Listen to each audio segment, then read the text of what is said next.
2026-এ দিদি ক্ষমা করবেন, আমি আপনার কথাও শুনবো না।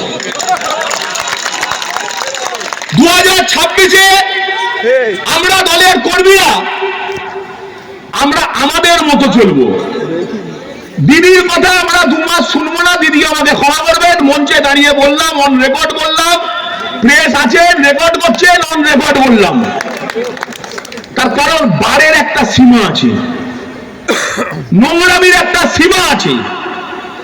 চোর ছেচররা বিজেপি করবে, চুল্লু ব্যবসায়ীরা বিজেপি করবে, আর চুরি ছিনতাই তো দূরের কথা, জ্যান্ত এই মাটিতে কবর দেবো, মাইক ধরে বলে গেলাম।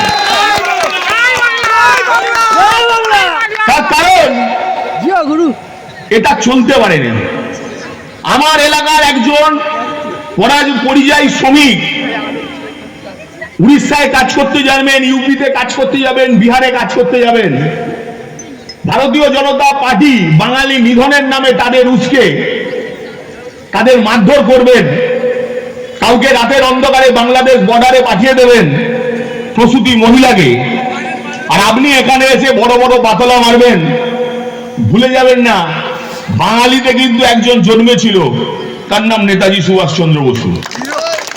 এটা মাথায় রেখে এরপর থেকে বাংলায় আসবেন।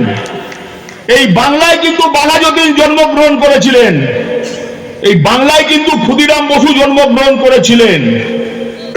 এই বাংলা আর বসে বসে মার খাবে না, মার্কা বদলা মার আগামী দিন হবে। আমরা এখানে কোনো বিহারি ইউপির পরিযায়ী শ্রমিককে মারবো না, তার কারণ তাদের কোনো দোষ নেই। তারা রুটি রুজির জন্য কাজ করতে এসছে, আমরা ভারতীয় জনতা পার্টির মতো চামার নয়। কিন্তু যারা উস্কে ওখানে উস্কানি দিয়ে বাঙালিকে নিধন যজ্ঞ চালাচ্ছেন, আর তাদেরকে এখানকার কিছু বিজেপির ভুইফোড় নেতা ডেকে নিয়ে আসবেন, আগে ঘরশত্রু বিভীষণকে নিকাশ করব, তারপর বাকিটা বুঝবো।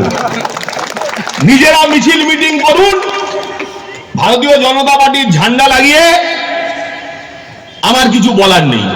আপনারা করতেই পারেন, গণতান্ত্রিক দেশে আপনার অধিকার এটা করার, আমি সেই অধিকারে হস্তক্ষেপ করব না। কিন্তু যখন ইউপি বিহার থেকে নেতা নিয়ে এসে এখানে উত্তপ্ত করতে চাইবেন, আর সেটা আমার বাঙালি সেন্টিমেন্টের ব্যাপার, সেই বাঙালি সেন্টিমেন্ট থেকে যে উত্তর দেওয়ার আগামী দিন পেয়ে যাবেন। আমি আশা করব আপনাদের শুভ বুদ্ধি জাগ্রত হবে, আপনাদের নেতাদের জাগ্রত হবে, আপনারাও ভালো থাকবেন, আর আমাদেরও মাথা ঠান্ডা রাখার সুযোগ করে দেবেন।